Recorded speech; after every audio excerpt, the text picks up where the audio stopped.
qu'est-ce qui vous a orienté vers ce sujet à traiter en cette projection de ce que pourrait être un avenir, je sais pas, cette dystopie, parce qu'il y a quelque chose qui vous a influencé dans ce sujet-là, en fait, dans ce choix de sujet-là. C'est Hugo et Eva qui m'ont contacté parce qu'ils voulaient faire un projet et ils cherchaient quelqu'un pour écrire. Et au début, ils n'étaient pas sûrs exactement du thème qu'ils voulaient aborder, mais il y a plein de choses qui se sont recoupées. C'était souvent la dystopie qui revenait, l'engagement politique. Eva aussi avait évoqué le fait qu'elle aimait bien quand il y avait quelque chose qui était assez intime, où on va prendre les gens vraiment dans leur intimité, quoi. Et donc, je crois que c'est une idée de toi, Hugo, le permis de parentalité. En fait, au début, j'ai fait selon des thèmes qui m'avaient donné, qui les intéressaient, j'ai envoyé des petites scènes, des essais comme ça. Et puis finalement, on est parti là-dessus, sur le permis de parentalité. Oui, parce qu'on avait hésité aussi sur l'accompagnement au décès. Enfin, il y a eu plein de sujets d'actualité qui nous touchaient, mais on ne savait pas trop. Et à un moment, j'étais sur les réseaux, je scrollais, et puis je tombe sur une vidéo d'un père qui maltraitait son fils et il en est mort. Et j'ai vu des commentaires, oh mais il devrait y avoir un permis pour les parents. Et je me dis, ah tiens, si on creusait un peu ce sujet et qu'on crée un univers autour de ça. Et voilà, et du coup, on est parti à partir de cette idée. C'est parti de là. Merci. Déjà, merci et bravo pour la pièce. J'ai trouvé que c'était très, j'en parlais avec mon ami Philippe, très complet, dans le sens où vous avez pas mal abordé des sujets assez variés autour du sujet, vous avez exploré pas mal en profondeur. Comment vous avez construit le truc? Est-ce que c'est toi qui a cherché à développer le truc, ou c'était plus un travail commun? Ça a été un travail de longue haleine. C'est-à-dire qu'à partir du moment où on a eu ce thème commun, moi j'ai envoyé des premiers jets et au fur et à mesure on a défini les personnages qui allaient être abordés. Enfin, on savait qu'on voulait qu'on voulait faire une sorte de représentation, sachant qu'il ne pouvait pas y avoir 150 personnages. On s'est dit on va prendre 3 archétypes de couple. Ceux qui vont vraiment pas du tout avoir de problème à avoir un permis de parentalité, ceux que ça va parce qu'ils sont blancs, quoi, et ceux qui vraiment ça va bloquer pour des questions on avait pensé pourquoi pas aussi au fait du handicap ou ce genre de choses. Et là-dessus, c'est venu petit à petit, j'écrivais des choses, ensuite ils me faisaient des retours. Ça a été vraiment un échange en fait pendant plusieurs mois. Et je pense que les 2 premiers personnages qui sont apparus, c'est le ministre et la présentatrice télé. C'est-à-dire, c'était une manière pour moi de poser tout le cadre en fait de cet univers un peu parallèle mais pas tant. Et ensuite, il a fallu introduire ces couples quoi, au fur et à mesure. Et en fait, on a trouvé ça plus intéressant de les suivre dans leur parcours. Et c'est vrai que Zoé elle habite à Besançon et nous on était en Ile-de-France, donc c'était un peu dur au début. Enfin, il fallait faire à distance, beaucoup de visio. Donc, c'était pas évident, mais on a eu beaucoup d'échanges quand même. Enfin, voilà, on laissait un peu de temps à Zoé, après elle nous faisait des retours. Donc c'est au total, on a commencé ça en avril et au mois d'octobre de l'année dernière, on a eu une première version. Et même par la suite, il y a eu un peu une écriture de plateau dans le sens où il y a des scènes qui ne marchaient pas vraiment encore théâtralement. Et du coup, on faisait des retours à Zoé et là aussi, c'était assez difficile pour Zoé aussi parce qu'elle n'était pas sur place avec nous. Donc on a dû lui dire ça se passe comme ça sur le plateau, est-ce que c'est possible de retransformer par exemple la scène d'ASAY où il y a eu, je sais pas, au moins 20 versions je pense. Ouais. Mais, voilà, il y a eu beaucoup de versions sur certaines scènes et il y a eu même des scènes que vous n'avez pas vues. En fait, là où c'était compliqué, c'est que j'ai dû réécrire une fois que vous avez commencé à travailler au plateau. Et donc vous étiez déjà imaginé des choses qui faisaient partie de la construction des personnages et de la mise en scène que moi j'avais pas. Et donc il faut savoir qu'il y a 2 versions du texte. Il y a la version que vous jouez et il y a une autre version qui est pas si différente mais qui est pas tout à fait la même, vraiment purement écrite. Et ça change notamment dans l'ordre, l'enchaînement des scènes, l'ordre change sur certains endroits. Par exemple, le passage où ils passent le code de parentalité, là, ils ont représenté sur scène, mais c'était qu'une didascalie en fait. Enfin, c'était un peu comme les pubs, il y avait juste écrit le texte, voilà, ne regardez pas votre voisin sous peine de sanction, souriez, vous êtes filmé, première question, nanana, voilà. Ça, c'est ta mise en scène. Ça, c'est la part de mise en scène.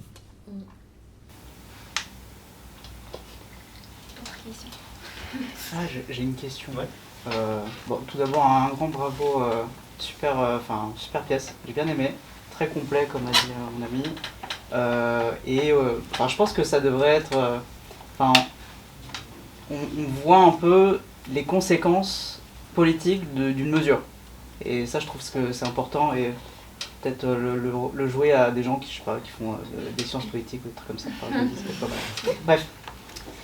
Moi j'avais une question, c'est quoi la fin? Parce que du coup, qu'est-ce qui se passe à la fin exactement On est à 2 doigts de terminer.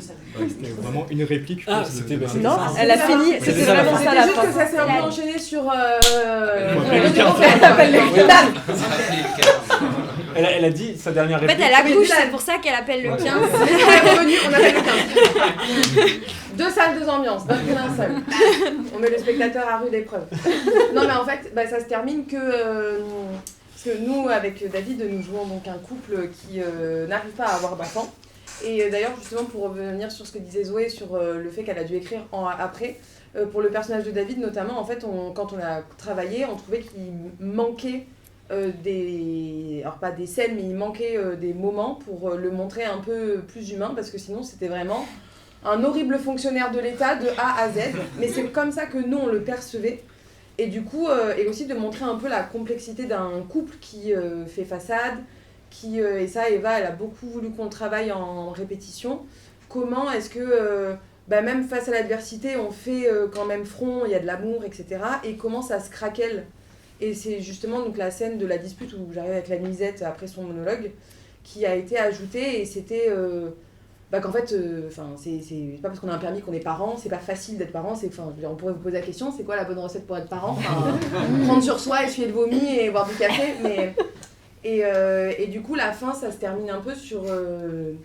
c'est quelque chose qui, en tout cas, moi, dans mon entourage, j'ai déjà eu ces témoignages. Souvent, quand on se met la pression, on n'arrive pas, on n'a rien inventé jusque-là, et qu'en fait, après, ça se déploie. Et du coup, il y a aussi le fait de... Quand on est certifié conforme, c'est pas parce qu'on a l'air qu'on a la chanson, et c'est ça, ce qui est le cœur de fin. Parce qu'à l'origine, c'était un monologue que de CX, donc mon personnage. Ouais. Et Eva a voulu en faire un chœur comme au début, pour justement... parce que aussi, quand on le lisait, on pouvait avoir une vision un peu univoque de...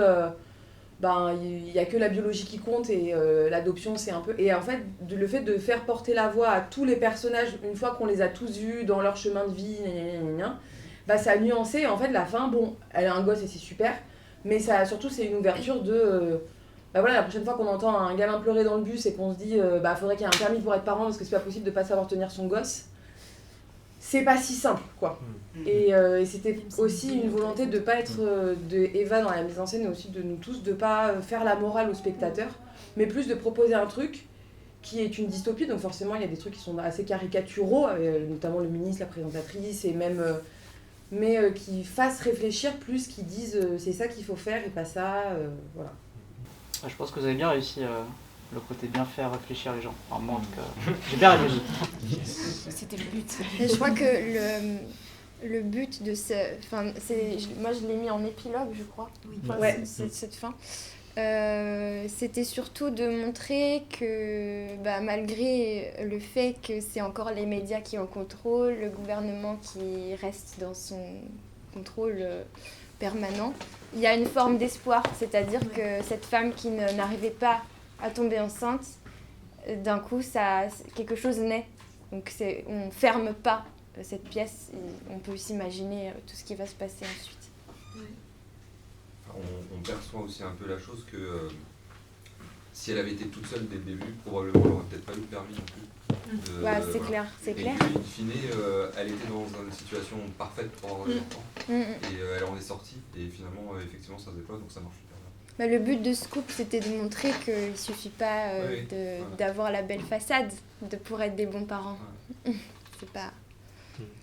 Et puis il y avait aussi vraiment la volonté de ne pas faire une pièce, t'as vraiment fait attention à ça, qui soit manichéenne vraiment, avec d'un côté les bons, les méchants, et que chaque personnage puisse être défendu. Donc c'est pour ça aussi que pour le personnage du policier, qui traverse aussi les épreuves avec sa femme, après on ne dit pas il faut penser ça de ce personnage.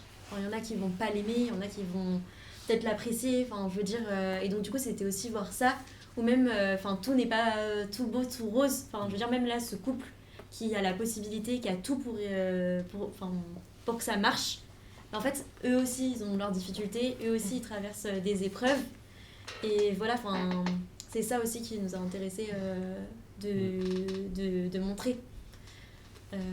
Et puis en fait aussi c'est à quel point finalement, cette espèce de cadre qu'on a justement sur cette mesure qui devient radicale, parce qu'en fait en soi l'idée d'un permis de parentalité, on peut se dire à chaque fois, nous, c'est assez amusant, parce que quand on dit alors c'est un gouvernement qui décide de mettre en place un permis de parentalité, les gens ils me disent mais c'est une super idée. C'est arrivé tout à l'heure, et après ils me disent parce que justement il se passe ça de mon côté, et il y a un tel qui a eu des enfants, il ne sait pas du tout s'en occuper, mais vraiment avec des anecdotes, on est là d'accord, on sent en fait, et donc il y a vraiment ce côté là où c'est pas... En fait, c'est peut-être un accompagnement. Oui, ça pourrait être bien d'avoir un accompagnement, peut-être pour pouvoir accompagner davantage les parents dans leur démarche de la parentalité. Parce qu'en fait, on n'apprend pas en soi à être parent. Et il y a plein de manières aussi différentes de l'être. Mais justement, comment dire, je me suis perdue mes explications. Le permis de parentalité. Attendez, on en était où ? C'est pas manichéen. Oui, voilà, merci. Et donc du coup, en fait, c'est l'idée, merci beaucoup Marine, c'était de montrer aussi à quel point ce système-là, comme il en fait vraiment quelque chose d'absurde et de radical, ça devient violent en fait, ça devient violent et incompréhensible en fait pour les différents couples, parce que c'est une mesure avec plein de cas particuliers. Donc ça aussi c'est compliqué. Et finalement, chaque personnage est victime d'un système écrasant, dans le sens où même ce couple, il est victime d'une pression, parce qu'il faut absolument qu'il ait des enfants maintenant qu'il a son permis. Les deux femmes, elles voulaient peut-être avoir une insémination, non, finalement c'est l'adoption. Le personnage de Hugo aussi, et en fait, c'est aussi un système qui fait que les personnes agissent de telle ou telle manière, quoi. Voilà. Bref, pardon. C'est vrai qu'on s'est aussi beaucoup inspiré aussi des actualités, comme par exemple le RN qui ne veut pas que les binationaux soient dans les hauts cadres de fonctionnaires. Et ce genre de réforme, ça nous fait dire que en fait, on n'est pas si loin de la réalité non plus. Donc c'est là où on titille aussi cette zone grise. Et voilà, parce que... D'ailleurs, je vous ai transmis une vidéo, je suis tombée sur une vidéo qui expliquait que, alors je ne sais plus quel pays c'était, un pays du Nord, qui avait justement fait des évaluations sur des parents et qui avait retiré en fait certains enfants qui attendaient d'être remis à leur famille, mais pour l'instant ils sont saisis, quoi, entre guillemets. Donc la fiction devient... réalité. Et puis ces vols de bébés, il y en a eu même dans l'histoire, quoi. Oui, les bébés à l'adoption qui sont volés à leurs parents parce qu'on profite de la misère, etc. Des gens. Ouais. Mais moi je trouve ça intéressant que quand on présente le projet, les gens disent c'est une bonne idée, parce que justement au début on se dit tout ce peuple il a voté en fait, il a voté pour ce gouvernement, il a voté pour cette réforme. Et en fait, on prend... Et comment ne pas voter pour toi, David ? Et justement, on prend ça et on va le détourner pour instaurer notre toute-puissance, quoi. Notre contrôle.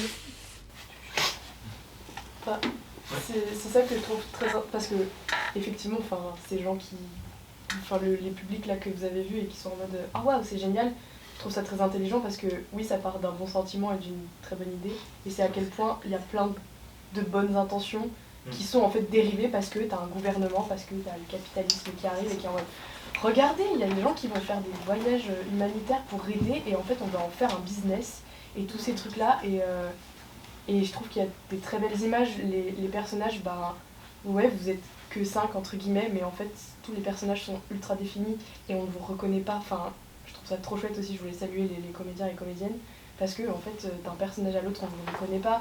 Le policier, j'ai trouvé vraiment le policier, je me suis dit bah merde, je me suis attachée à lui. Enfin, il y a vraiment ça, ouais. Et en même temps, on reconnaît pas du tout le ministre à côté qui a les dents ultra longues et qui a du sang sur ses canines, tu vois. Enfin, non, mais genre, c'est incroyable. Et ce moment le personnage de Marie, du coup, qui est très lyrique, enfin, qui est très poétique aussi, et c'est chouette. Et je trouve ça beau aussi, l'image de début où on a un truc très aseptisé, et à la fin, on a le peuple, entre guillemets, qui est là. Et c'est vraiment chouette. Enfin, ça fait hyper plaisir ce que tu dis parce que justement toute la complexité du texte, ça a été de faire quelque chose d'aseptisé quand on suit, on va dire, le côté institutionnel et quelque chose de lyrique quand on est vraiment dans les sentiments des personnages. Ça, c'était vraiment notre dualité, le fil rouge. Oui. Ouais, non mais c'est vrai parce qu'on a vraiment cherché, en fait avec Hugo par exemple on a vu certaines pièces et en fait il montre un système assez terrible et il y avait une pièce notamment où ce qui nous avait vraiment dit plus c'est que c'était tellement froid tout le temps, aseptisé etc, qu'un peu en contraste on s'est dit mais nous on a quand même envie de parler d'un système comme ça mais où en fait il y a le vivant et qu'il y a quand même des moments où on est touché, on est bouleversé et donc c'est pour ça aussi que on a voulu aussi un peu montrer un gouvernement qui glisse aussi, parce que comme tout n'est pas encore muselé, il y a encore des choses qui peuvent être dites, il y a encore des sentiments qui sont partagés, alors parfois on arrive à un point, et là on arrive dans des choses kafkaïennes qui peuvent être aussi hyper intéressantes, mais où vraiment on peut plus rien dire, et juste on est enfermé. Et c'est vrai qu'on a travaillé, on s'est dit, avec Zoé, on a vraiment fait attention aussi aux différents langages. Et donc tu as fait un grand travail sur le langage politique, médiatique, et aussi après vraiment lyrique. Sur que chacun en fait puisse avoir sa parole et puis puisse avoir aussi son moment parce que finalement chacun des personnages a un peu son moment à lui où il peut vraiment exprimer ce qu'il ressent. Ouais. Et ça, juste un dernier truc par rapport à ton écriture, je dirais que franchement ce que j'ai trouvé génial aussi c'est que en fait Zoé a vraiment voulu apporter une consistance à chacun des personnages. Et à un moment donné, on s'était peut-être dit aussi qu'on pourrait voir la femme du personnage de Hugo, que joue Hugo. Et finalement, en fait, Zoé nous a dit oui, mais là, ça serait un peu l'instrumentaliser. Parce qu'en fait, on avait quand même... cette commande, c'était vraiment une commande à 5 personnages. 5 comédiens, je veux dire. Et donc, elle a dit, ça serait un peu... simplement, elle est là pour être là. Et du coup, ça aussi, j'ai vraiment apprécié parce que, en fait... chaque personnage a vraiment sa place, quoi. Voilà.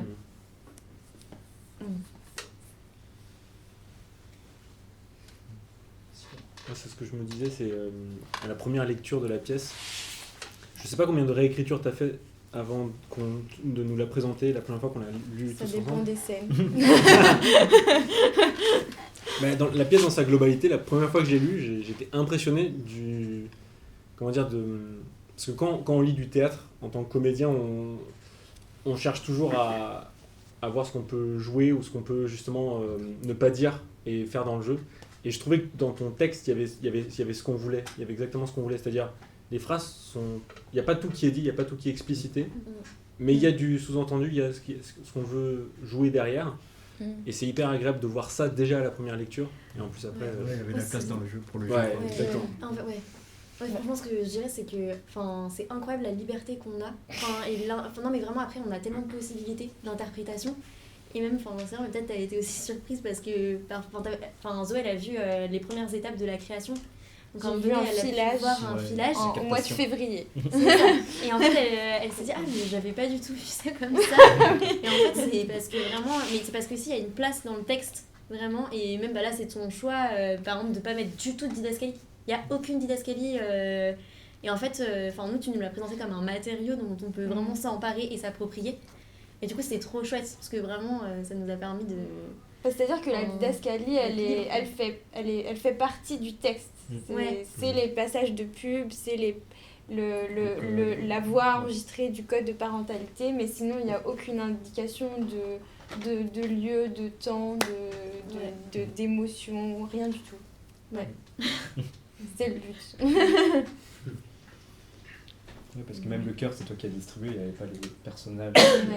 T'as lu. Cette liberté-là aussi. Ouais, c'est vrai. Peut-être que... Ouais. Ok, bah je sais pas. Je sais pas si vous avez une dernière question. Une dernière question peut-être et après. Non, je veux pas vous m'adore. C'est une dernière question et sinon. Sinon on peut échanger dehors aussi. Voilà. On va juste faire la démise. Merci.